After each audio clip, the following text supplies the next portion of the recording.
கர்த்தருடைய நாமத்துக்கு மகிமை உண்டாவதாக. எபிரேயருக்கு எழுதின நிருபம் 6ஆம் அதிகாரம் 6ஆம் வசனம். மறுதலித்து போனவர்கள் தேவனுடைய குமாரனை தாங்களே மறுபடியும் சிலுவையில் அறைந்து அவமானப்படுத்துகிறபடியால் மனம் திரும்புதலுக்கு ஏதுவாய் அவர்களை மறுபடியும் புதுப்பிக்கிறது கூடாத காரியம். இயேசு 2000 ஆண்டுகளுக்கு முன்பாக மனிதனாக இந்த பூமியிலே அவர் பிறந்து 33.5 வருஷம் அவர் தம்முடைய வாழ்க்கையை வாழ்ந்து 3.5 வருஷங்கள் அதிலே ஊழியத்தை செய்து அவர் இஸ்ரவேல் முழுவதும் தேவனுடைய ராஜ்யத்தை குறித்த சுவிசேஷத்தை அறிவித்து முடித்த பின்பாக அவருடைய வேலை வந்ததென்று அறிந்து தம்மை தாமே மனிதர் கரத்திலே ஒப்பு கொடுத்து சிலுவையிலே நமக்காக மரித்தார். அல்லேலூயா. அவர் மரித்ததினாலே அவருடைய இரத்தம் நம்முடைய சகல பாவங்களை நீக்கி நம்ம என்ன பண்ணிக்கிட்டு இருக்கிறது? சுத்திகரித்துள்ளது. ஆனால் வேதம் சொல்லுகிறது, இந்த ரட்சிப்பை அடைந்த பிற்பாக, இந்த சுத்திகரிப்பை அடைந்த பிற்பாடு நாம் செய்யும் ஒவ்வொரு தவறான காரியங்களும் அவரை மறுபடியும் என்ன செய்கிறதா? சிலுவையிலே அறைகிறது. அதுக்கு முந்தின வசனத்தை நம்ம வாசிக்கிறோம். தேவனுடைய நல்வார்த்தையையும் இனி வரும் உலகத்தின் பலன்களையும் ருசி பார்த்தும், தேவனுடைய நன்மையை ருசி பார்த்தோம், அவருடைய வார்த்தையை ருசி பார்த்தோம், இந்த ரட்சிப்பை, இந்த கிளென்சிங்கை ருசி பார்த்தோம். பாவம் நமக்குள்ளே இருந்துச்சுன்னா நமக்கு எப்படி இருக்கும்? ஒரு பாரம் நம்ம மேலே வைக்கப்பட்டுட்டே இருக்கும். ஆனால் சிலுவையில் தேவன் அந்த பாரத்தை சுமந்து நம்முடைய பாவங்களை நம்ம விட்டு இறக்கி அந்த நன்மையான ஒரு வாழ்வை நாம் ருசி பார்த்தோம். மீண்டும் அந்த பாவத்துக்குள்ளாக போகிறது எதற்கு ஈக்குவலாக இருக்கான்? அவரை திருப்பவும் சிலுவையில் அறைகிறதற்கு ஈக்குவலாக இருக்கான், அதுக்கு சமமாக இருக்கான். இன்னொரு வகையில் அந்த வசனம் சொல்லுகிறது, அவர் நமக்காக இவ்வளவு கஷ்டப்பட்டு மரணத்தை ருசி பார்த்ததை அவமானப்படுத்துகிற விதமாக இருக்கான். நாம் மீண்டும் செய்கிற பாவங்கள், மீண்டும் அவரை விட்டு தூரமாய் போகிற அந்த வழிகள், அவர் சிலுவையில் பட்ட பாடுகளை அவமானப்படுத்துகிறதா இருக்கிறதாம். நாம் எல்லாருமே கிறிஸ்துவுக்குள்ளாக வந்து பாவ மன்னிப்பை பெற்றிருக்கிறோம், பாவ மன்னிப்பின் நிச்சயத்தை பெற்றிருக்கிறோம். இனி வரக்கூடிய நாட்களில் நாம் எப்படி இருக்க வேண்டும் என்பதை அதிக நோக்கமுள்ளவர்களாக இருக்கணும். இந்த வசனம் சொல்லுகிறது, நாம் தேவனுடைய வழிகளை விட்டு அவர் நடத்தின நல்வழிகளை ருசி பார்த்தோம், அதை மறுதலித்து போவோமானால் நாம் அவரை மீண்டும் சிலுவையில் அறைந்து அவர் சிலுவையிலே பட்ட பாடுகளை அவமானப்படுத்துகிறோம் என்று வேதம் சொல்லுகிறது. என்னென்ன காரியங்களினாலே நாம் தேவனை சிலுவையிலே அறைகிறோம்? எதினாலே மீண்டும் அவரை நாம் சிலுவையிலே அறைகிறோம்? இயேசுவை நாம் எதைனாலே மீண்டும் சிலுவையிலே அறைகிறோம் என்று வேதத்தின் வாயிலாக பார்த்து அந்த காரியங்களை நம்முடைய வாழ்வை விட்டு நம்ம நீக்குவதனாலே இதோ கர்த்தருக்கு பிரியமாகவும் தேவன் பட்ட பாடுகளை நாம் ஹானர் பண்ணுறதா இருக்கும். வேதத்திலிருந்து வாசிப்போம், என்னென்ன காரியங்கள் தேவனை மீண்டும் நாம் செய்கிறதுனாலே சிலுவையில் அறைகிறோம். ஒரு 7 காரியங்களை உங்களோடு நான் பகிர்ந்து கொள்ள வேண்டும் என்று விரும்புகிறேன். வாசிப்போம். மத்தேயுவின் சுவிசேஷம் 27வது அதிகாரம்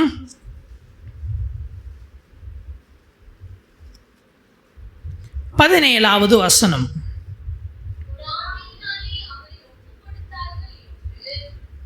பொறாமையினாலே அவரை ஒப்பு கொடுத்தார்கள் என்று பிலாத்து அறிந்து. இந்த எதினாலே சிலுவையில் நாம் தேவனை அறைகிறோம் என்பதை எதன் வாயில நம்ம பார்க்க போறோம்னா, இதுக்கு முன்னாடி இயேசுவை சிலுவையில் அரைஞ்சாங்கல்ல, 2000 ஆண்டுகளுக்கு முன்னாடி இயேசு என்ன பண்ணாங்க? சிலுவையில் அரைஞ்சாங்க. என்னென்ன காரணம்லாம் சொல்லி இயேசுவை சிலுவையில் அரைஞ்சாங்களோ அதை பார்த்து அதை நம் வாழ்க்கையிலேருந்து நம்ம நிவர்த்தி செய்ய போகிறோம், நீக்க போகிறோம். முதலாவது, இயேசுவை ஏன் சிலுவையில் அறைந்தார்கள்?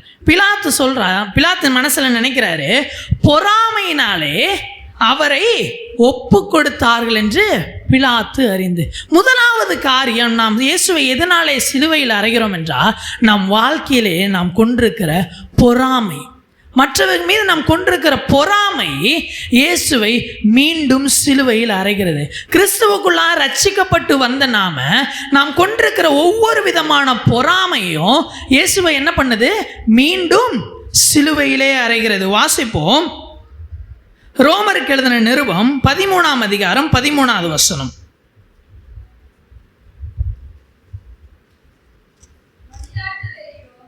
களியாட்டு வெறியும் வேசித்தனமும் காமவிகாரமும் வாக்குவாதமும்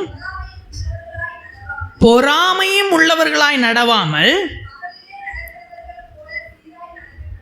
பகலிலே நடக்கிறவர்கள் போல சீராய் நடக்க. இந்த பொறாமை என்பதை பவுல் என்ன சொல்லுகிறாரு? இருளின் கிரியை என்று சொல்லுகிறார். பொறாமை உள்ளவர்களாய் நாம் நடக்கிறோம்னா நம்ம எங்க நடக்கிறோமா? இருளிலே நடக்கிறவர்களாய் இருக்கிறோம் என்று சொல்லப்படுகிறது. அதில் இந்த பொறாமை என்கிற இந்த குணத்தை நாம் நம்முடைய வாழ்க்கையை விட்டு நீக்கும் பொழுதே நாம் பகலில் நடக்கிறவர்களாக இருப்போம்.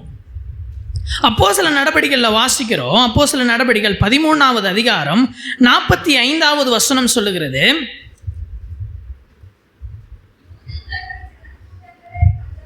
யூதர்கள் ஜன கூட்டங்களை கண்டபொழுது பொறாமையினால் நிறைந்து எதிரடையாய் பேசி விரோதித்து தூஷித்தார்கள். அப்பொழுது பவுலும் பர்னபாவும் தைரியம் கொண்டு அவர்களை நோக்கி, சொல்ல வேண்டியதா இருந்தது, நீங்களோ அதை தள்ளி தீர்த்து கொள்ளுகிறபடியினால் இதோ நாங்கள் புறஜாதியார் இடத்தில் போகிறோம். இந்த வசனம் என்ன சொல்லுகிறதா? யூதர்கள் என்ன பண்ணாங்களாம்? பொறாமைப்பட்டார்களாம் ஜனங்களை பார்த்து. உடனே பவுலும் பர்னபாவும் எழுந்து தைரியமாக சொல்லுகிறாங்க, உங்களுக்கு தான் இது முதல்ல வந்துச்சு, ஆனால் இந்த பொறாமை, இந்த வாக்குவாதம், இந்த குணங்கள் எல்லாம் உங்கள் இடத்துல இருந்தபடினால நித்திய ஜீவனின் வழி உங்களை விட்டு அகன்று இப்போ யார் இடத்துக்கு போகுது? புறச்சாதியார் இடத்துக்கு போய்விட்டது. நம்முடைய வாழ்க்கையில் இந்த பொறாமை இருக்குமானால், இந்த சிலுவையிலிருந்து கர்த்தர் நமக்கு பெற்று தந்த இந்த மீட்பு, இந்த பாவ மன்னிப்பு, இந்த நித்திய ஜீவன் நம்மை விட்டு என்ன பண்ணிரும்? அப்புறம் போயிடும், கடந்து போயிடும். கஷ்டப்பட்டு இயேசு சிலுவையில் நமக்காக மரிச்சு நமக்காக அவர் மீட்பை பெற்று தந்தா, நாம் பொறாமையினாலே அதை அப்புறப்படுத்துகிறதுனால நம்ம என்ன பண்றோம்? அவர் கஷ்டப்பட்டு பட்ட பாடுகளை நாம் நிந்தித்து அவமானப்படுத்துகிறோம். யோசித்து பாருங்களா, தகப்பன் ஒரு கஷ்டப்பட்டு ஒரு வேலைக்கு போய் நாளெல்லாம் உழைச்சி கஷ்டப்பட்டு சம்பாதிச்சு பிள்ளைக்கு ஒரு பொருளை வாங்கிட்டு வந்து தராரு. அந்த புள்ளை வாங்கி அப்படியே அதை தூக்கி போட்டுச்சுன்னா அந்த தகப்பனுக்கு எப்படி இருக்கும்? அது ஒரு அவமானமா இருக்காது? ஒரு கஷ்டமா இருக்காது? ஒரு நிந்தையா இருக்காது? நான் எவ்வளவு பாடுபட்டு உனக்கு இதை மீட்டு தந்தேன், இதை வாங்கி தந்தேன், உனக்கு அதோடைய வேலையை தெரியாம போயிடுச்சு. தகப்பனுடைய ஒரு நாள் வேலை, ஒரு நாள் வேர்வை உன்னோட கையில் அந்த பொருளாக வாங்கி தந்தா இது உனக்கு அற்பமா தெரிஞ்சிருச்சுல்ல. இது நீ உன் பொறாமையினால, ஏதோ ஒரு எண்ணத்தினால நீ என்ன பண்ணிட்ட? தூர வீசிட்ட. இனி அந்த தகப்பனுக்கு இன்னொரு ஒரு பொருள் வாங்கி தரக்கு எப்படி இருக்கும்? மனசுக்கு வருமா? சம்பாதிக்கிற இன்னொரு ஒரு பொருளை வாங்கும்போது யோசிக்காது மனசு? ஏற்கனவே இந்த மாதிரி தான் கஷ்டப்பட்டு வாங்கி தந்த அவனுக்கு அதோட வேல்யூ தெரியல, தூக்கி போட்டுடுறான், பொறாமையில் தூக்கி போட்டுட்டான். நம்முடைய வாழ்க்கையில் இந்த பொறாமை என்னும் குணத்தை நம்ம உள்ள விடுவோம்னா நாம் இயேசுவை மீண்டும் சிலுவையில் அறைகிறோம். ரெண்டாவது காரியம், இயேசுவை சிலுவையில் எது அறைகிறது? மத்தேயு எழுதின சுவிசேஷம் 27வது அதிகாரம் 4வது வசனம். குற்றமில்லாத இரத்தத்தை நான் காட்டிக் கொடுத்ததினால் பாவம் செய்தேன் என்றான். அதற்கு அவர்கள், எங்களுக்கென்ன, அது உன் பாடு என்றார்கள். இரண்டாவது காரியம் இயேசுவை சிலுவையிலே மீண்டும் அறைகிறது என்னவென்றால், நாம் ரட்சிக்கப்பட்ட பின்பாக செய்கிற பாவம். வாசிப்போம். எபிரேயருக்கு எழுதின நிருபம் 10ஆம் அதிகாரம் 26வது வசனம். சத்தியத்தை அறியும் அறிவை அடைந்த பின்பு நாம் மனப்பூர்வமாய் பாவம் செய்கிறவர்களாய் இருந்தால் பாவங்களின் நிமித்தம் செலுத்தத்தக்க வேறொரு பலி இனி இராமல். இந்த பாவ மன்னிப்பை நாம் எப்படி பெற்றுக்கொண்டோம்? நமக்காக இயேசு என்ன பண்ணினாரு? சிலுவையிலே தன் சரீரத்தில் இருந்த அனைத்து ரத்தத்தையும் ஊற்றி அந்த ரத்தத்தினால நம்மளுக்கு என்ன தந்தாரு? பாவ மன்னிப்பை தந்தாரு. வேதம் சொல்லுகிறது, இதையெல்லாம் அறிஞ்சு சத்தியத்தை அறிந்த பின்பு மனப்பூர்வமாய் நாம் செய்கிற பாவம் நீக்கப்பட இனி ஒரு பலி என்ன கிடையாதா, உண்டாகலையாம். அதான் இயேசு சிலுவையில எங்களுக்காக மரித்திருக்காரு. அப்ப இந்த பாவத்தை திருப்பி அந்த ரத்தத்தினால கழுவ முடியாதான்னா கழுவ முடியாதுன்னு வேதம் சொல்லுது. நாம் மனப்பூர்வமாய் ரட்சிக்கப்பட்ட பின்பாக செய்கிற பாவம் நீக்கப்பட இயேசுடைய ரத்தத்தினால கூட கூடாது. அப்போ அவர் கஷ்டப்பட்டு நம்மளுக்கு மீட்டு தந்த அந்த பாவ மன்னிப்புக்கு என்ன வேல்யூ? நம்ம அதை பெற்றுக்கொண்டோம், பாவ மன்னிப்பு கிடைச்சிருச்சு. தெரிந்தும் மறுபடியும் பாவம் செய்கிறதுனால இனி நான் மன்னிக்கவே பட முடியாதான். அப்ப கஷ்டப்பட்டு நம்மளை மன்னித்தாரு, அதுக்கு என்ன வேல்யூ? அவர் அவமானப்படுத்துற மாதிரி இல்லை.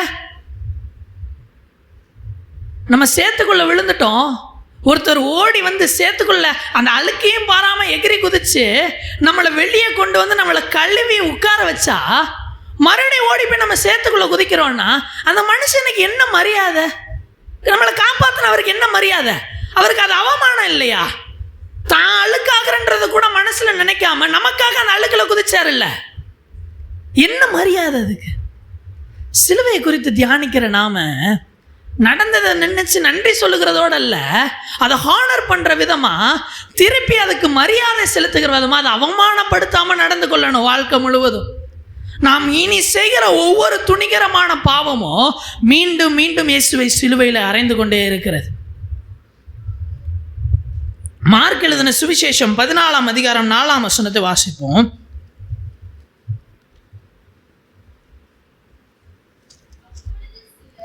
அப்பொழுது சிலர் தங்களுக்குள்ளே விசனம் அடைந்து, இந்த தைலத்தை வீணாய் இப்படி செலவழிப்பானேன். இந்த சம்பவம் நம்ம எல்லாருக்குமே தெரியும். இதுல இந்த விசனம் அடைந்தது யாரு? நீங்க பின்னாடி உள்ள மற்ற சுவிசேஷங்களை படித்தீங்கன்னா இந்த விசனம் அடைந்தது யார் என்றால் யூதாஸ். யூதாஸ் காரியத்தை என்ன பண்ணானா, அவன் விசனம் அடைந்து அவன் அங்கிருந்து ஸ்ட்ரெயிட்டா எங்க போனான் தெரியுமா?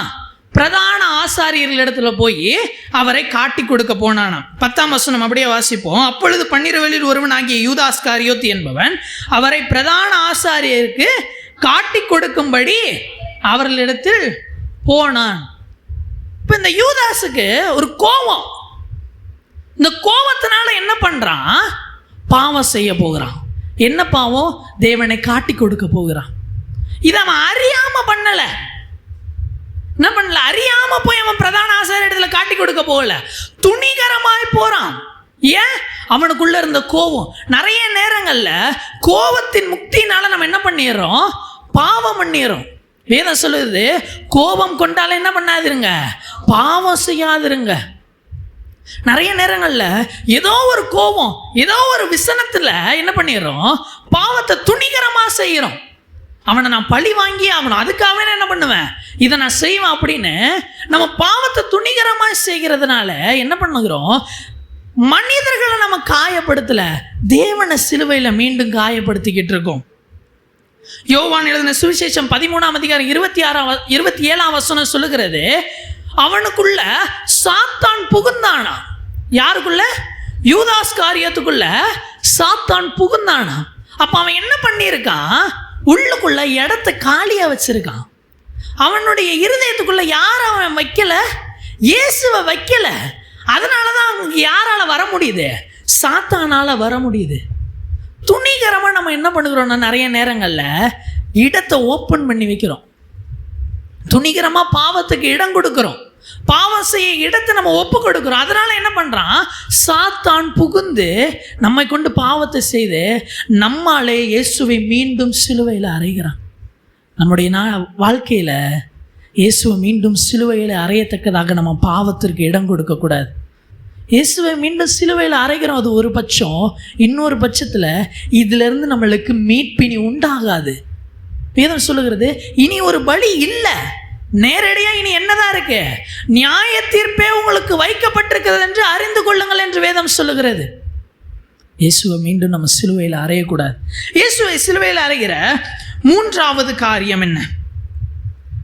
அதே சம்பவத்தை மையப்படுத்தியே சொல்கிறேன். மத்தேயு 26ஆவது அதிகாரம் மத்தேயு எழுதின சுவிசேஷம் 26வது அதிகாரம் 14 மற்றும் 15. அதே சம்பவம் யோவான் எழுதின சுவிசேஷம் 12ஆம் அதிகாரம் 4 மற்றும் 4லிருந்து 6வது வசனம் வரைக்கும் இருக்கு. வாசிப்போம். மத்தேயு 26, 14, 15.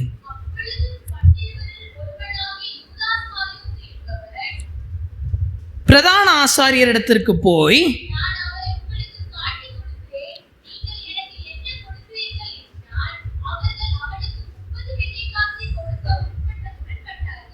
முப்பது வெள்ளிக்காசை கொடுக்க உடன்பட்டார்கள். இந்த கோபம் வந்துச்சுல யூதாஸ்காரியோத்துக்கு. இது ஏன் வந்துச்சுன்னா, யோவான் எழுதின சுவிசேஷம் 12ஆம் அதிகாரம் 4லிருந்து 6ஆம் வசனத்தை நம்ம வாசிக்கும் பொழுது,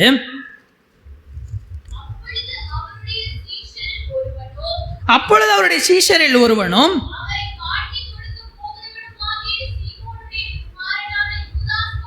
யூதாஸ்காரியோத்து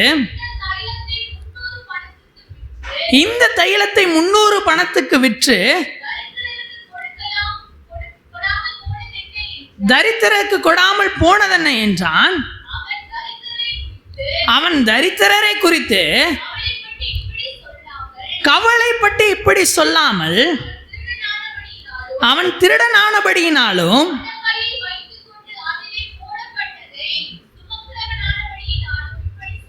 இப்படி சொன்னான்.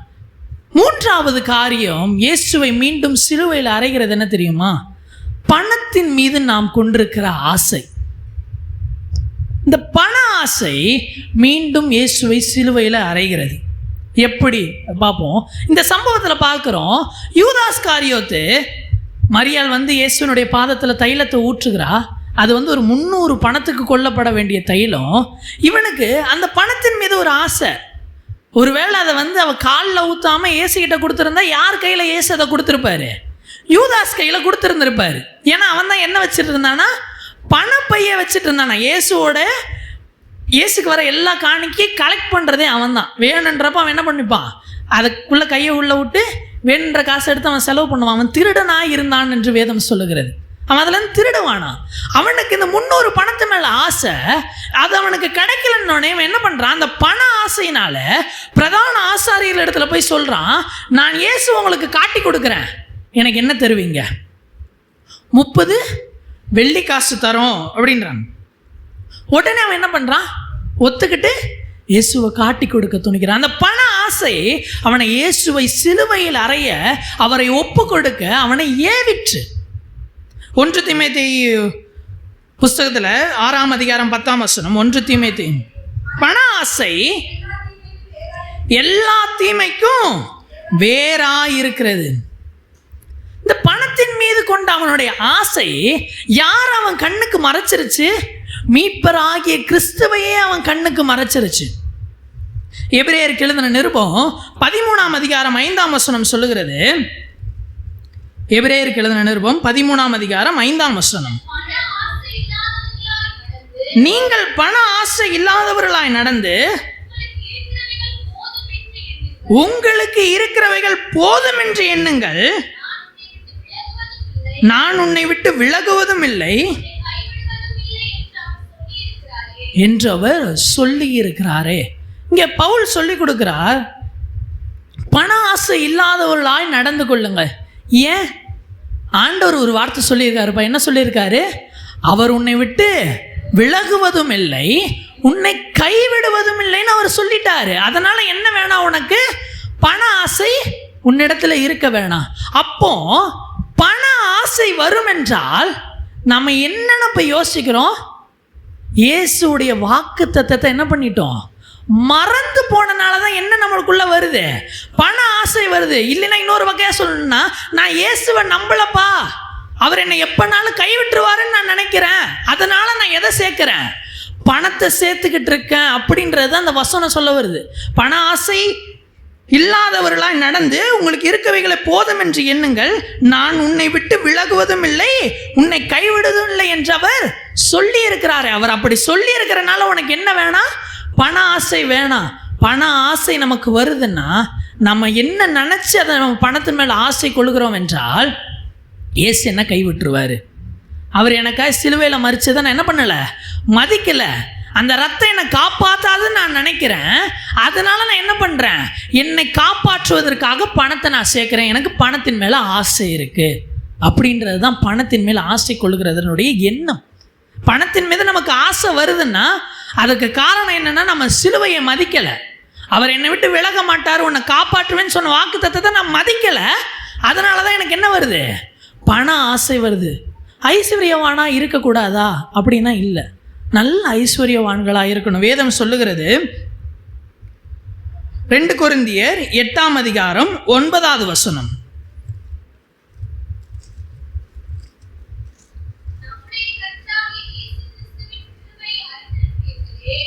கிருபை அறிந்திருக்கிறீர்களே, அவர் ஐஸ்வர்யம் உள்ளவராயிருந்தும் ஐஸ்வர்யவான்கள் ஆகும்படிக்கு உங்கள் நிமித்தம் தரித்திரரானார. இயேசு எதுக்காக சிலுவையில் மரிச்சாரா? நாம் ஐஸ்வர்யவான்கள் ஆகும்படிக்கு அவர் என்னவானாரா, தரித்திரரானார் என்று வேதம் சொல்லுகிறது. அப்போ எதுக்கு இவ்வளவு கஷ்டப்பட்டு ஆண்டவர் மரிச்சாரு? அவர் நமக்கு தேவையானது எல்லாத்தையும் பார்த்து கொள்ளுகிறதற்காக. அவருடைய பர்வதத்திலேருந்து எல்லாம் பார்த்து கொள்ளப்படும், நீ எதுக்குமே என்ன பண்ண தேவையில்ல, கவலைப்பட தேவையில்லைன்னு தான் சொல்லி அவர் என்னவானாராம், தரித்திரரானாராம். இதை தாண்டி மறுபடியும் நம்ம பணத்தின் மேலே ஆசை கொண்டோன்னா அது என்ன அர்த்தம், அவர் தரித்திரரானதை நம்ம என்ன பண்ணலன்னு அர்த்தம், மதிக்கலை, அதை கொஞ்சம் கூட கணக்கில் எடுத்துக்கல. அதனால தான் என்ன பண்ணுறோம், பண ஆசை இருக்குது நமக்கு. ஐஸ்வர்யவானா இருக்கிறது தப்பு இல்லை, ஐஸ்வர்யத்தின் மேல் பற்றுதலாக இருக்கிறது தான் தவறுன்னு வேதம் சொல்லுகிறது. மார்க் எழுதின சுவிசேஷத்தில் 10ஆம் அதிகாரம் 24வது வசனத்தில் இயேசு இப்படியாக சொல்லுகிறார். மார்க் எழுதின சுவிசேஷம் 10ஆம் அதிகாரம் 24வது வசனம். ஆச்சரியப்பட்டார்கள். இயேசு பின்னும் அவர்களை நோக்கி, பிள்ளைகளே,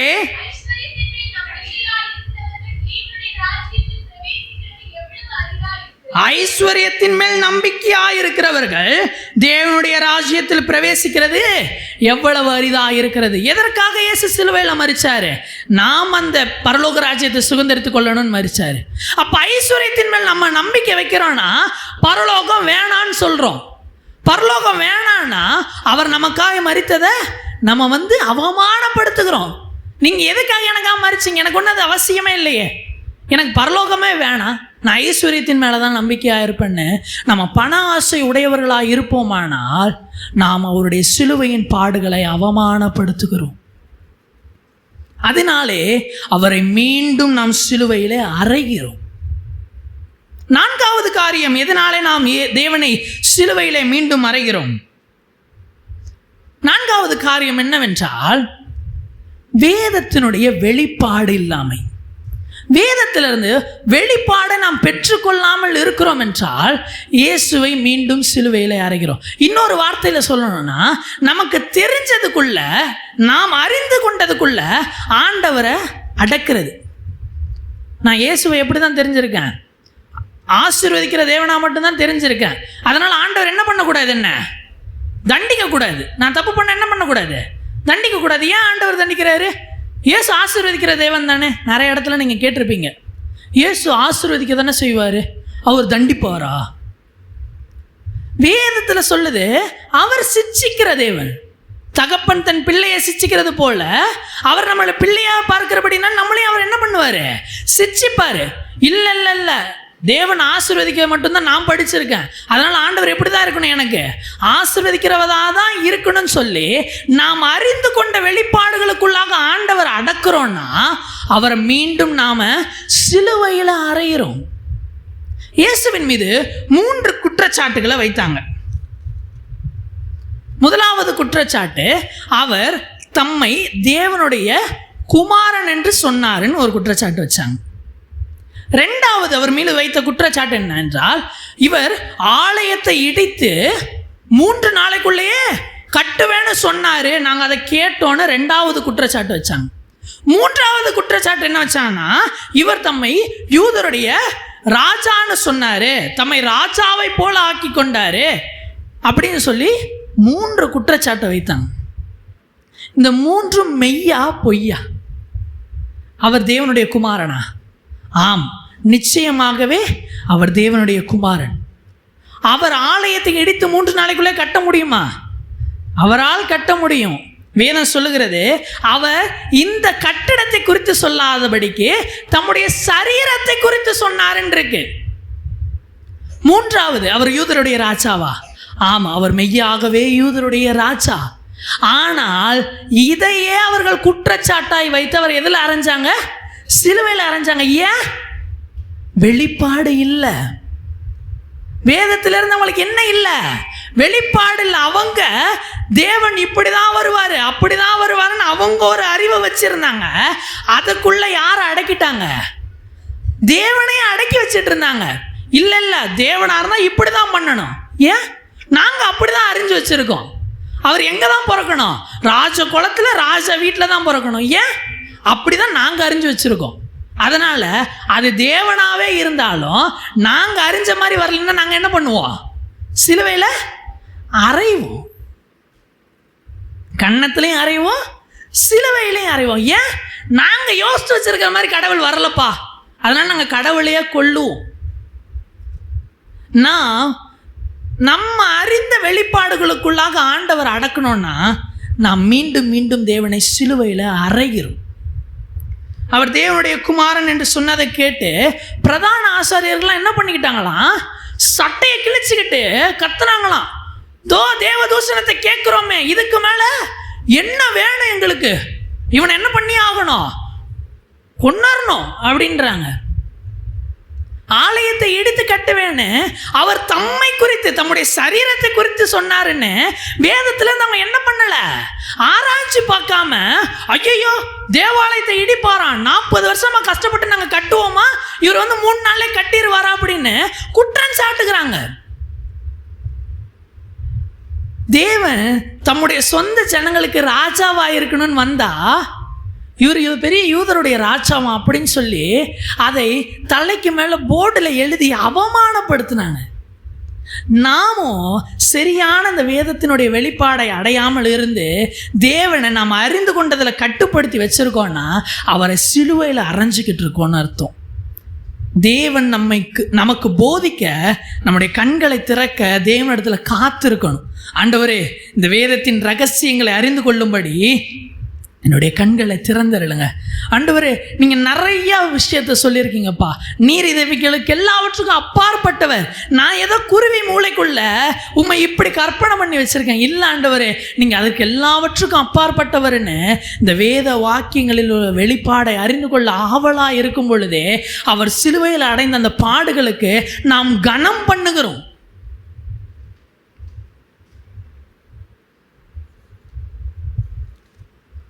அவர் அவ்வளவு கஷ்டப்பட்டு பாடுகளை சகித்து இந்த ரட்சிப்பை ஏன் மீட்டு தந்திருக்காரு? அவரோடு நம்மை வைத்துக்கொள்ள, அங்க போறதுக்கு முன்னாடி அவரை நம்ம அறிஞ்சு கொள்ளணும்னு அவர் ஆசைப்படுகிறார்.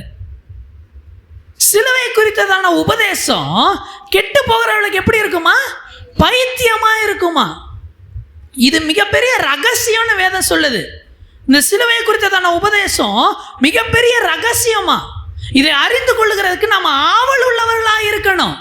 இல்லை இல்லை, தெரிஞ்சு கொண்டது போதும், அவர் ஆசீர்வதிக்கிற தேவன், அது போதும் அப்படின்ற அந்த பட்சத்தில் தான் தேவன் நம்மை சிட்சிக்கும் போது நம்ம என்ன பண்ணுகிறோம்?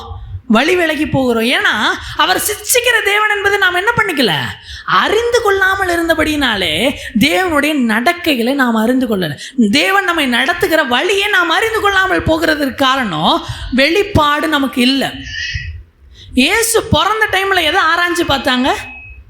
வேதத்தை ஆராய்ச்சி பார்த்து என்ன சொன்னாங்க? பெத்லகேமில் பிறப்பாருன்னு பிறப்பை குறித்து ஆராய தெரிந்த அவர்களுக்கு இயேசு நமக்காக பாவ மன்னிப்பாக மரிக்க போகிறாருன்னு ஆராய தெரியல. அவங்க கிட்ட வேதம் இல்லைன்னு நினைக்கிறீங்களா? ஆராய இயேசு ஜெபாலயத்துக்கு போகும்பொழுது அவர் கரத்தில் எந்த ஆகமத்தை எடுத்து கொடுத்தாங்களாம்? ஏசாய ஆகமத்தை எடுத்து கொடுத்தாங்களாம். ஏசாய ஆகமத்தை அவர் விரித்து வாசித்து அதில் உள்ள தம்மை அவர் வெளிப்படுத்தினார் அந்த இடத்துல. ஆனால் அது அவர்கள் கேளாமற் போனார்கள். நீங்கள் அப்போஸ்தலர் நடவடிக்கைகளில் கந்தாகையுடைய மந்திரி ரதத்தில் போகும்போது எதை வாசித்துட்டு போனாரா? ஏசாயா புஸ்தகத்தை வாசித்துட்டு போனாராம். உடனே பிலிப்பு ஓடி போய் அதில் ஏறி அதில் உள்ள கிறிஸ்துவை வெளிப்படுத்தினார். அந்த சம்பவத்தை வாசிப்போம். அப்போஸ்தலர் நடபடிகள் 8வது அதிகாரம் 28வது வசனம். ஊருக்கு திரும்பும் போது தன் ரதத்திலே உட்கார்ந்து வாசித்து கொண்டிருந்தான். 32வது வசனம். அவன் வாசித்த வேத வாக்கியம் என்னவென்றால், அவர் ஒரு ஆட்டை போல அடிப்பதற்கு கொண்டு போகப்பட்டார். மயிர் கத்திருக்கிறவனுக்கு முன்பாக சத்தமிடாதிருக்கிற ஆட்டுக்குட்டியை போல அவர் தமது வாயை திறவாதிருந்தார். எந்த புக்கில் இருக்குது? ஏசாயால இருக்கு. ஏசாயா புக்கு எங்க இருந்துச்சு? ஜெப ஆலயத்தில் இருந்துச்சு. எப்போ? இயேசு உயிரோட இருக்கும் பொழுது. அவங்க எடுத்து இந்த வசனத்தை ஒழுங்கா வாசித்து இதில் உள்ள வெளிப்பாடுக்கு காத்திருந்து அதை அறிந்து கொண்டிருந்தார்கள். ஆனால் இவர் எதற்காக மரிக்கிறார்? நம்முடைய பாவங்களுக்காக மரிக்கிறார். என்ன பண்ணி இருந்திருக்கோம்? வெளிப்பட்டு இருக்கோம். ஆனால் அவங்க அந்த வெளிப்பாட்டுக்கு இடமே கொடுக்கல. இவர் தேவனுடைய குமாரன் சொல்றாரே, தேவனுடைய குமாரர் வருவார்னு வேதம் சொல்லுதே. அப்ப இவர் செய்கிறது வேதத்தோடு ஒத்து போயிருக்கான்னு அவங்க என்ன பண்ணல? ஆராயல. அவங்க கொஞ்சம் அமர்ந்திருந்து இவர்களை குறித்து அவங்க ஆராய்ந்து பார்த்துருந்தாங்கன்னா அவங்களுக்கு உண்மை என்னன்னு விளங்கி இருக்கும். உண்மையை விளங்கி இவர் தான் மெய்யான தேவனுடைய குமாரன் அறிந்திருப்பாங்க. எப்போ அறிஞ்சுக்கிட்டாங்க? சிலுவையில் அவர் மரிச்சோன்னே சொல்கிறாங்க, இவர் மெய்யாகவே தேவனுடைய குமாரன் என்று இப்பொழுது அறிந்திருக்கிறோம். யாருக்கு வேணும் ரட்சிப்பு? அவங்கள விட்டு எங்கே வந்துருச்சு? புறச்சாதியார் இடத்துக்கு வந்துருச்சு. வேதத்தினுடைய வெளிப்பாடுகள் நமக்கு எட்டாதவைகள். நாம் அறிந்து கொண்டது ஒரு வெளிப்பாடே அல்ல, ரொம்ப பேசிக்கான. அதான் பவுல் சொல்லுகிறாரு, நீங்கள் இன்னும் பாலுண்கிற குழந்தைய போல இருக்கிறீங்க. உங்களுக்கு நான் கடினமான ஆகாரத்தை தரணும்னு நினைக்கிறேன், ரொம்ப ஆழமான சத்தியத்தை உங்களுக்கு பேசணும்னு நினைக்கிறேன். நீங்கள் என்ன எப்படி தான் இருக்கிறீங்க? இயேசு தொட்டு சுகமாக்குவார்ன்ற பேசிக்கான இந்த பாலை குடிச்சிட்டு நம்ம ஆளுங்களாம் என்ன பண்ணிக்கிட்டு இருக்காங்க? நான் எல்லாம் அறிஞ்சுக்கிட்டேன் அப்படின்னு நம்ம நினச்சிக்கிட்டு இருக்கோம். இல்லைங்க, நாம் ஒன்றும் அறியாதபடிக்கு நம்முடைய இருதயத்தை கடினப்படுத்துகிறதுனாலே இயேசுவை மீண்டும் நாம் சிலுவையில் அறைகிறோம். வெளிப்பாடுகளுக்கு இடம் கொடுங்க. கர்த்தர் ரகசியங்களை பேச இடம் கொடுங்க. கர்த்தர் நம்மோடு இடைபட இடம் கொடுங்க. அவர் வேதத்தின் ரகசியங்களை நம்மளுக்கு போதிக்க இடம் கொடுங்க. அதனாலே நம்ம சிலுவையை கனம் பண்ணுகிறோம். சிலுவையின் மரணத்தை கனம் பண்ணுகிறோம். இந்த வேதம் நம்ம கையில் வரக்கு எத்தனை மிஷனரிகளோட ரத்தம் சிந்தப்பட்டிருக்கு. ஆரம்பிச்சு வச்சவர் இயேசு. இயேசு ரத்தம் சிந்த ஆரம்பிச்சு அநேக மிஷனரிகள் ரத்தம் சிந்தி தான் அந்த வேதம் நம்ம கைக்கு வந்து சேர்ந்துருக்கு. அந்த ரத்தத்துக்கெல்லாம் நம்ம பண்ணுகிற கனம் என்ன தெரியுமா?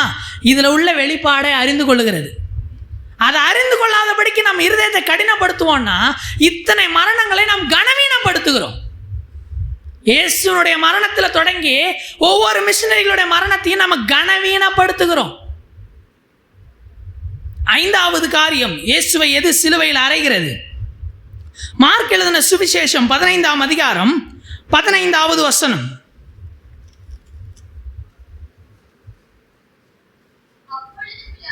அப்பொழுது பிலாத்து ஜனங்களை பிரியப்படுத்த மனதுள்ளவனாய் பரபாசை அவர்களுக்கு விடுதலையாக்கி இயேசுவையோ வாரினால் அடிப்பித்து சிலுவையில் அறையும்படிக்கு ஒப்பு கொடுத்தார். இயேசுவை சிலுவையில் அறைகிற 5வது காரியம் என்ன தெரியுமா? மனுஷரை பிரியப்படுத்துகிற குணம்.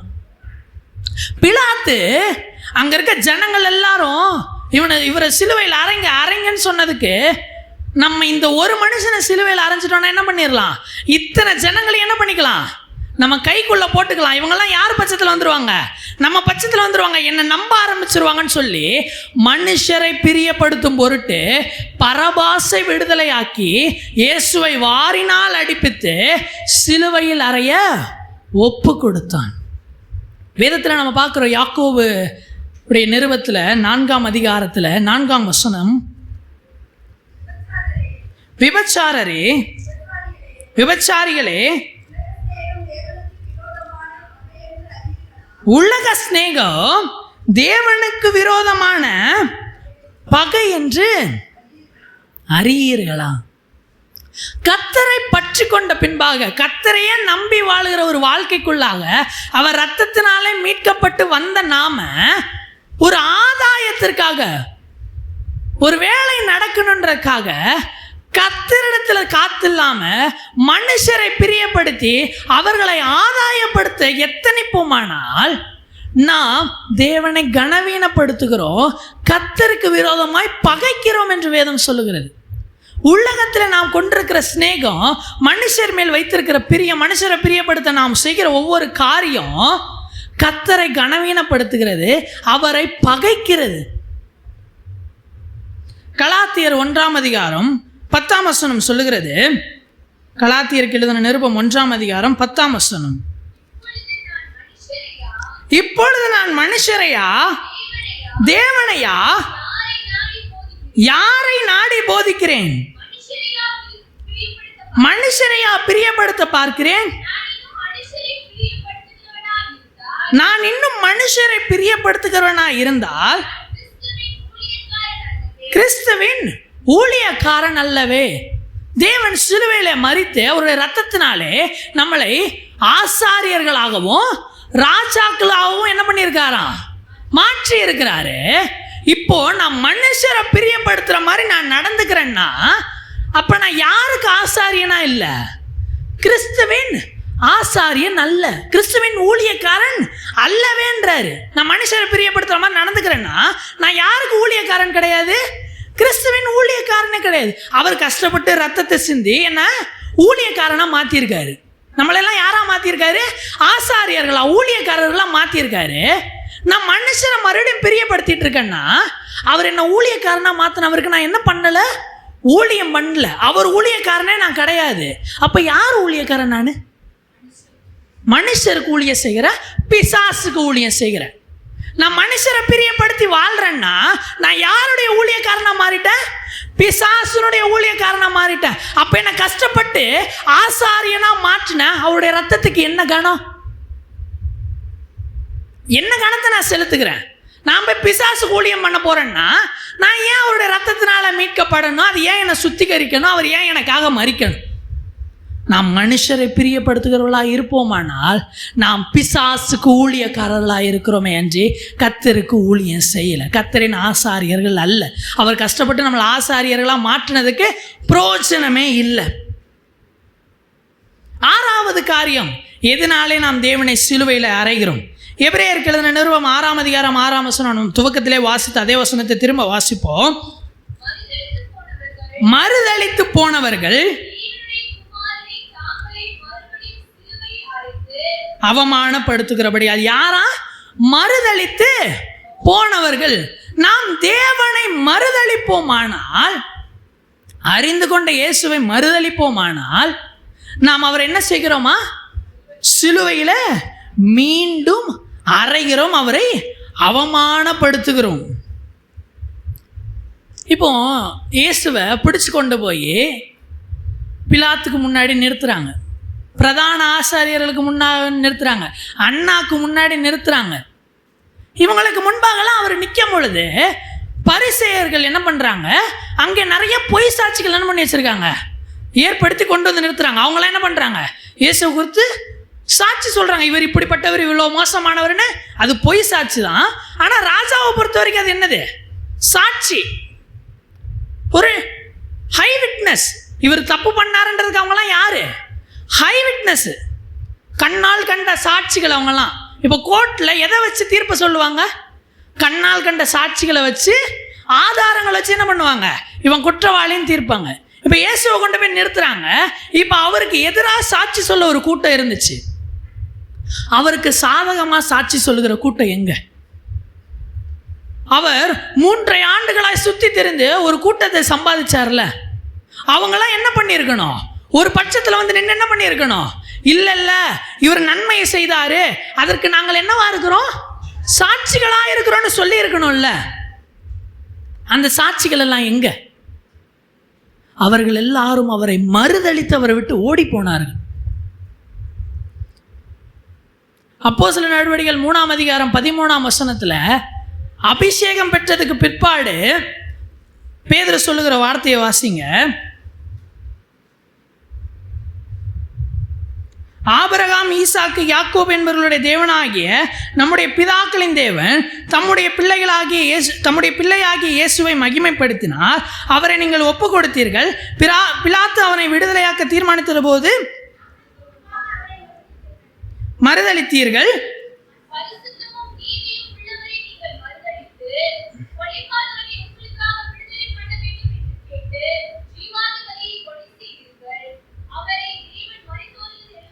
எழும்ப பண்ணினார். அதற்கு நாங்கள் சாட்சிகளா இருக்கிறோம். எப்ப சொல்றாங்க? அபிஷேகத்தை பெற்றதுக்கு பிற்பாடு தைரியமா அவங்க சாட்சிகளா இருக்கிறோம்னு சொல்றாங்க. ஆனா இயேசுவை சிலுவைக்கு கொண்டு போகும்போது அந்த சாட்சி சொல்லுங்க யாரும் இல்லை. இவர் தேவனுடைய குமாரன் என்று நாங்கள் என்னவா இருக்கிறோம்? சாட்சிகளா இருக்கிறோம்னு அந்த நேரத்தில் சொல்றதுக்கு ஒரு ஆள் இல்லை. அவரிடத்துல ரட்சிப்பை பெற்றுக்கொண்ட ஜனங்கள் அங்க இருக்காங்க. மீட்பை, சுகத்தை பெற்றுக்கொண்ட ஜனங்கள் இருக்கிறாங்க. அந்த வசனத்துல நம்ம பார்க்கிறோம், அவனுக்கு முன்பாக அவரை என்ன பண்ணினீங்க? மறுதளித்தீர்கள். யாரு? யூத ஜனங்கள். யார்? ஆண்டவர் என்ன பண்ணாராம்? பிலாத்துக்கு முன்பாக என்ன பண்ணாங்களாம்? இவர் யாருன்னு எங்களுக்கு தெரியாது, இவர் இவ்வளவு நல்லதெல்லாம் செய்யவே இல்லை, எங்களுக்கு தெரியவே தெரியாதுன்னு மறுதளித்தார்கள். பேதுரு என்ன பண்ணாரு? மறுதளித்தாரு. 3 முறை என்ன பண்ணாரு? ஆண்டவரை மறுதளித்தாரு. அங்க தனி மரமா இயேசு நிற்கிறாரு. அவர்கிட்ட என்ன பண்றாங்க? கேள்வி கேட்குறாங்க. நீர் தேவனுடைய குமாரனா? நீர் யூதருடைய ராஜாவா? கேள்வி கேட்குறாங்க. யோவான் எழுதின சுவிசேஷம் 5ஆம் அதிகாரம் 31ஆம் வசனத்தில் இயேசு ஒரு வார்த்தை சொல்லுகிறாரு. அவர் இந்த வார்த்தையை சொல்லிட்டு அந்த இடத்துல நிற்கும் போது என்ன விதமான யோசனை அவருக்கு இருந்திருக்குன்னு யோசித்து பாருங்களேன். யோவான் எழுதின சுவிசேஷம் 5ஆம் அதிகாரம் 31வது வசனம். என்னை குறித்து நானே சாட்சி கொடுத்தால் என் சாட்சி மெய்யா இராது. யார் சொல்றா? இயேசு சொல்றாரு. என்ன சொல்றாரு? என்னை குறித்து நானே நான் தான்பா ராஜா, நான் தான்பா தேவன்னு சொன்னா அது என்னவா இராது? மெய்யா இராதுப்பா, உண்மையாவே இருக்காதுப்பா, நானே பெருமை பித்துற மாதிரி இருக்காதாப்பா அப்படின்றாரு ஆண்டவர். ஆனா கடைசியில் அவர் சிலுவையில் அறையப்படுவதற்கு முன்பாக அவர்கிட்ட கேட்குறாங்க, நீர் தேவனுடைய குமாரனா? ஆம், நீர் சொல்லுகிறபடிதான். அவர் உண்மையை மறுக்கல. ஆனா அந்த சாட்சியை கொடுக்க அங்க யாருமே இல்லை. தன்னை குறித்து அவரே என்ன பண்ண வேண்டியதா இருக்கு? சாட்சி கொடுக்க வேண்டியதா இருக்கு. அதனால ஆண்டவர் சொல்லுகிறாரு, லூக்கா எழுதின சுவிசேஷம் 22வது அதிகாரம் 66ஆம் வசனத்திலிருந்து 68வது வசனம் வரைக்கும். விடியற் காலமான போது ஜனத்தின் மூப்பரும் பிரதான ஆசாரியரும் வேதபாரகரும் கூடி தங்கள் ஆலோசனை சங்கத்தில் அவரை கொண்டு நிறுத்தி, நீர் கிறிஸ்துவா? அதை எங்களுக்கு சொல்லென்றார்கள். அதற்கு அவர், நான் உங்களுக்கு சொன்னாலும் நம்ப மாட்டீர்கள், நான் உங்களிடத்தில் வினாவினாலும் எனக்கு மாறுதரம் சொல்ல மாட்டீர்கள், என்னை விடுதலையும் பண்ணவும் மாட்டீர்கள். இது முதல் மனுஷகுமாரன் சர்வ வல்லமையும் உள்ள தேவனுடைய வலது பாரசத்தில் வீற்றிருப்பார் என்றால், அதற்கு அவர்கள் எல்லாருக்கும், அப்படியானால் நீ தேவனுடைய குமாரனா என்று கேட்டார்கள். அதற்கு அவர், நீங்கள் சொல்லுகிறபடியே நான் அவர்தான் என்றார். அப்பொழுது அவர்கள், இனி வேறு சாட்சி நமக்கு வேண்டுதென்ன, நாமே அவனுடைய வாயிலிருந்து கேட்டோமே என்றார்கள். அங்க அவரை குறித்து சாட்சி கொடுக்க ஒருத்தர் இல்லை. என்ன பண்ணிட்டாங்க? எல்லாருமே மறுதளிச்சிட்டாங்க. நாம் தேவனை மறுதளிப்போமானால், அவருடைய செய்கைகளை மறுதளிப்போமானால், அவருடைய நடக்கைகளை மறுதளிப்போமானால், இந்த நன்மையை எப்படி பண்ணி அடைஞ்சிக்கிட்டேன்? என் திறமையில் அடைஞ்சிக்கிட்டேன், எனக்கு இருக்க வைராக்கியத்தில் அடைஞ்சிக்கிட்டேன், என்னோட பெல்லத்தில் அடைஞ்சிக்கிட்டேன்ட்டு கர்த்தரை நாம் ஒரு இடத்துல மறுதளிப்போமானால், அவரை பிடிச்சி நாமே சிலுவையில் அறைகிறதற்கு அது சமமாக இருக்கிறது. இயேசுவோடைய அந்த நிலைமையை கொஞ்சம் யோசித்து பாருங்க. அவரே சொல்றாரு, நான் என்னை குறித்து நான் சொன்னேன்னா அது என்னவா இருக்காது? மெய்யா இருக்காது. ஆனால் அவர் தான் கடைசியில் அவரை பற்றி சொல்ல வேண்டியதாக இருக்குது. அப்பயும் சொல்கிறாரு, நான் சொன்னாலும் நீங்கள் என்ன பண்ண மாட்டீங்க, நம்ப மாட்டீங்க, அது எனக்கே தெரியும், ஆனாலும் நான் சொல்கிறேன், நான் அவர் தான். உடனே சட்டையை கிழிச்சிக்கிட்டு ஏதோ தேவதூஷணம் சொல்லிட்டேன். உண்மையை சொன்ன தேவதூஷணம், யார் தேவதூஷணம் பண்ணுறன்ற வெளிப்பாடு கூட அவங்களுக்கு இல்லாமல் போச்சு. நாம் தேவனை எந்த இடத்துலையும் மறுதளிக்கக்கூடாது. அவருக்கு நாம் சாட்சிகளாக இருக்க வேண்டும் என்றே அவர் ரத்தம் சிந்தி நம்மை மீட்டெடுத்திருக்கிறார். நீங்கள் உலகம் எங்கும் எனக்கு சாட்சிகளாக இருப்பீர்கள் என்றே நம்ம எல்லாம் பிரித்தெடுத்தார். 7வது காரியம், கடைசியாக, எதினாலே நாம் தேவனை சிலுவையில் அறைகிறோம்? லூக்கா எழுதின சுவிசேஷம் 23வது அதிகாரம் 5வது வசனத்திலிருந்து 11ஆம் வசனம் வரைக்கும் நான் வாசிக்கிறேன். அதற்கு அவர்கள், இவர் கலிலேயா நாடு தொடங்கி இவ்விடம் வரைக்கும் யூதேய தேசம் எங்கும் உபதேசம் பண்ணி ஜனங்களை கலகப்படுத்துகிறான் என்று வைராக்கியத்தோடே சொன்னார்கள். கலிலேயா என்பதை பிலாத்து கேட்டபொழுது, இந்த மனுஷன் கலிலேயனா என்று விசாரித்து, அவர் ஏரோதின் அதிகாரத்துக்குள்ளானவர் என்று அறிந்து அந்நாட்களில் எருசலேமிலே வந்திருந்த ஏரோதினிடத்திற்கு அவரை அனுப்பினான். ஏரோது இயேசுவை குறித்து அநேக காரியங்களை கேள்விப்பட்டிருந்ததினாலும் அவரால் செய்யப்படும் அடையாளத்தை பார்க்க வேண்டும் என்று விரும்பி இருந்ததினாலும் அவரை காணும்படி வெகு நாளாய் ஆசை கொண்டிருந்தான். அந்தபடி அவரை கண்டபொழுது மிகவும் சந்தோஷப்பட்டு அநேக காரியங்களை குறித்து அவரிடத்தில் வினாவினான். அவர் மறுமொழியாய் அவனுக்கு ஒன்றும் சொல்லவில்லை. பிரதான ஆசாரியரும் வேதபாரகரும் அவர் மேல் பிடிவாதமாய் குற்றம் சாட்டி கொண்டே நின்றார்கள். அப்பொழுது ஏரோது தன் போர் சேவகரோட கூட அவரை நிந்தித்து பரியாசம் பண்ணி மினுக்கான வஸ்திரத்தை அவருக்கு உடுத்தி அவரை திரும்ப பிலாத்தினிடத்திற்கு அனுப்பினான். இப்போ இயேசு கலிலேயர் என்ற அவன் யாருடைய ஆட்சிக்கு கீழே வராருன்னு அறிஞ்சுக்கிட்டாராம் பிலாத்து. ஏரோதனுடைய ஆட்சிக்கு கீழே இருக்குன்னு சொல்லிட்டு அப்போ எருசலேமுக்கு வந்திருந்த ஏரோதன் இடத்துக்கு என்ன பண்ணிட்டாரு? பிலாத்து அனுப்பிட்டாரு. ஏரோதுக்கு என்னன்னா, இயேசுவை குறித்து நிறைய கேட்டுக்கிட்டே இருந்தார். இயேசு ஆசீர்வதிக்கிற தேவன், சுகமளிக்கிற தேவன் எல்லாத்தையும் கேட்டு மனசுக்குள்ள ஆசையாக இருக்காராம். என்ன ஆசை? அவரை பார்க்கணும், அவரிடத்துல பேசணும், அவருடைய இந்த அற்புதமான செய்களெல்லாம் அவரிடத்துல கேட்டு அறிஞ்சுக்கணும்னு ஆசையாக இருந்தானா. இப்போ இயேசு அவன்கிட்ட கொண்டு போனோடனே அவனுக்கு ரொம்ப சந்தோஷம். என்னது? எப்படியோ யாரை பார்த்துட்டேன்? இயேசுவை பார்த்துட்டேன். இனி அவரிடத்துல நான் பேசி நிறைய காரியங்களை தெரிஞ்சுக்கணும். இந்த இடத்துல ஏரோது நினைச்சா இயேசுவை விடுதலையாக்க முடியுமா? முடியாதா? முற்றிலுமாய் முடியும். ஏன்னா இயேசு யாருடைய ஆட்சியின் கீழே இருக்காரு? ஏரோதனுடைய ஆட்சியின் கீழே இருக்காரு. அவனுடைய அதிகாரத்தின் கீழே இருக்கிறனால ஏரோது என்ன முடிவெடுத்தாலும் பிலாத்து அதுக்கு சம்மதிப்பான். இப்போ ஏரோது ஒரு ஆசையோடு ஒரு எதிர்பார்ப்போடு இருக்கிறாரு. இயேசு வந்தோடனே அவர்கிட்ட நிறைய பேசுறாரு. ஆனால் இயேசு அந்த நேரத்தில் என்ன பண்ணல? மாறுதரம் ஒன்றுமே சொல்லலை. உடனே என்ன தெரியுமா பண்ணா? அவரை நிந்தித்து பரியாசம் பண்ணி அவரை சிலுவையில் அறையணும்னு சொல்லி திருப்பி யார்கிட்ட கொடுத்துட்டா? பிலாத்துக்கிட்ட கொடுத்துட்டான். நிறைய நேரங்களில் நமக்கு ஒரு எதிர்பார்ப்பு இருக்கும். ஆண்டவர் இதை நம்முடைய வாழ்க்கையில் செய்யணும், இதை இந்த நேரத்தில் நிறைவேற்றணும். நிறையா எதிர்பார்ப்போடு தான் நம்ம யாரை பார்த்துக்கிட்டு இருப்போம்? இயேசுவை பார்த்துட்டு இருப்போம். ஆனால் ஆண்டவர் அந்த டைமில் செஞ்சுருக்க மாட்டார். ஏன்னா அது அவருடைய வேலையாக இல்லாமல் இருந்திருக்கும். அதனால் ஆண்டவர் அந்த நேரத்தில் என்ன பண்ணியிருக்க மாட்டார்? செஞ்சிருக்க மாட்டார். உடனே நாம் தேவனை நிந்திக்க ஆரம்பிச்சிருவோம். நம்ம மனதளவில் ஒரு ஏமாற்றம், ஒரு சின்ன ஏமாற்றம். ஆண்டவர் இதை செய்வாருன்னு எதிர்பார்த்தேன், செய்யலை. அந்த ஏமாற்றத்தில் உடனே நான் என்ன பண்ணிட்டேன்? ஆண்டவரை நிந்திக்கிறேன், பரியாசம் பண்ணுறேன். எனக்குள்ளேயே ஒரு சந்தேகம் வருது. ஒருவேளை ஆண்டவருக்கு வல்லமை இல்லையோ? ஒருவேளை இயேசு ஆண்டவரே இல்லையோ? மற்றவங்க சொல்கிற மாதிரி உண்மையாகவே மனுஷன் தானோ? நிறைய பின்மாற்றத்துக்குள்ளே போகிறவங்களுடைய அனுபவங்கள் எல்லாம் ஏன் பின்மாற்றத்துக்குள்ளே ஏன் ஆண்டவரை விட்டீங்கன்னு கேட்டால், நான் இது ரொம்ப நாளாக வேண்டிக்கிட்டு இருந்தேன், அது எனக்கு என்ன பண்ணல, நடக்கலை. நான் ஆண்டவர் இப்படி நினச்சிருந்தேன், எனக்கு இப்போ அவர் ஆண்டவரானே சந்தேகம் வந்துருச்சுன்னு நாம் அவரை விட்டு விலகி போகிறோம். இது எதற்கு இணையானது தெரியுமா? நம்மை இரத்தத்தினாலே மீட்டெடுத்த அவருடைய சிலுவை மரணத்தை அவமானப்படுத்துகிறதற்கு ஈக்குவலாக இருக்குது. அவர் மனுஷனை அடிமையின் ரூபம் எடுத்து இந்த மனுஷ சாயலை தரித்து 33 வருஷம் இந்த உடலில் அவர் வாழ்ந்து நமக்காக அவர் மரித்து பாவ மன்னிப்பை பெற்று தந்தா உண்மையாகவே இவர் தேவன் தானா அப்படின்னு சந்தேகப்படுகிற அளவுக்கு ஒரு சின்ன அற்ப ஒரு பொருளுக்காக, ஒரு ஏமாற்றத்தினால அவரை நாம் நிந்தித்து அவருடைய சிலுவை மரணத்தை நம்ம அவமானப்படுத்துகிறோம். இந்த நாட்களில் கர்த்தர் நம்ம எல்லாரையுமே அவருடைய சொந்த ரத்தத்தினால மீட்டு எடுத்திருக்கிறார். பாவ மன்னிப்பின் நிச்சயத்தை தந்திருக்கிறார். நம்முடைய பாவங்களை மன்னிக்கப்பட்டிருக்கிறது என்ற ஒரு நிச்சயத்தோடு நம்ம வாழ்ந்துக்கிட்டு இருக்கோம். இந்த 7 காரியங்களுக்கு இடம் கொடுத்து நமக்காக மரித்த தேவனை மீண்டும் நாம் சிலுவையில் அறைய வேணாம். அவருடைய அந்த சிலுவையை நாம் அவமானப்படுத்த வேணாம். அதை நம்ம பெரிதாக கொண்டாடாமல் இருக்கலாம், ஆனால் அவமானப்படுத்தாமலே ஆச்சு இருப்போம்.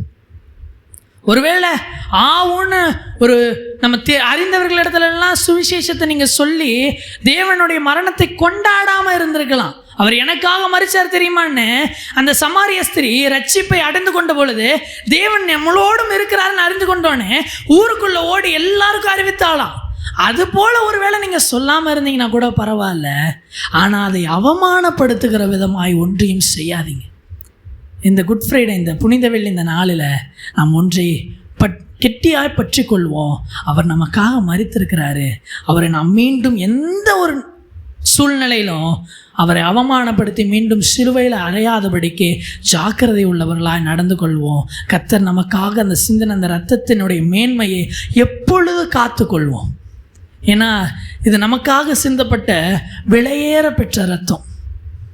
அது ஒரு எப்படி சொல்கிறது, ஒரு கண்ணாடி பாத்திரம் போல் நம்ம கையில் ஆண்டவர் கொடுத்துருக்காரு. எவ்வளவுக்கு எவ்வளவு பத்திரமாக வச்சுக்கிறோமோ அவ்வளவுக்கு அளவுக்கு அது நம்முடைய வாழ்க்கையில் அழகு சேர்த்துக்கிட்டு இருக்கும். ஏதோ இந்த 7ல் ஒரு காரியத்தினால அதை நீங்கள் இப்படி தவற விட்டுட்டீங்கன்னு வைங்களேன், கீழே விழுந்து உடஞ்சிருச்சுன்னு வைங்களேன், இனி செலுத்தத்தக்க வேறொரு பலி இராமல் நியாய தீர்ப்புக்கு நாம் ஒப்புக்கொள்ளப்படணும். அதனால் தேவனுடைய இந்த இரத்தத்தினுடைய, இந்த விலையேற பெற்ற இரத்தத்தினுடைய கனத்தை நாம் எப்பொழுது காத்து கொள்வோம், அதை பாதுகாத்து கொள்வோம். நம்முடைய இருதயத்துக்குள்ளாய் வைத்து அதை எப்பொழுதும் அரணிப்பான ஒரு கோட்டைக்குள்ளே வைத்து அதை நம்ம பாதுகாப்பாக வைத்திருப்போமானால் நாம் அவருடைய சிலுவைக்கு ஒரு கனத்தை செலுத்துகிறோம். அவர் நமக்காய் மரித்ததுக்கு ஒரு கனத்தை செலுத்துகிறோம். இந்த மாம்சத்தை அவர் தரித்து அடிமையின் ரூபம் எடுத்ததற்காக ஒரு கனத்தை செலுத்துகிறோம். வேதத்தை நமக்கு இஷ்டம் போல் புரட்டி, வாக்கியங்களை நமக்கு இஷ்டம் போல் மாற்றி, நமக்குள்ளே இருக்க அந்த பொறாமையை வெளியே விட்டு துணிகரமாய் பாவம் செய்து பணத்தின் மேலே ஒரு ஆசையினால் மனுஷரை பிரியப்படுத்தி வேதத்தில் சரியான ஒரு வெளிப்பாடு இல்லாததுனால தேவனை தவறான விதத்தில் போதித்து மனிதர்களுக்கு முன்பாக அவருக்கு சாட்சி கொடாமல் மறுதளித்து போய் அவர் நமக்கு சிலதை செய்யாததுனால ஏமாற்றுதல் அவரை நிந்தித்து பரியாசம் பண்ணாதபடிக்கு நாம் ஜாக்கிரதையாக நடந்து கொள்வோம். கர்த்தர் நம்மை ஆசீர்வதிப்பாராக. ஆமேன்.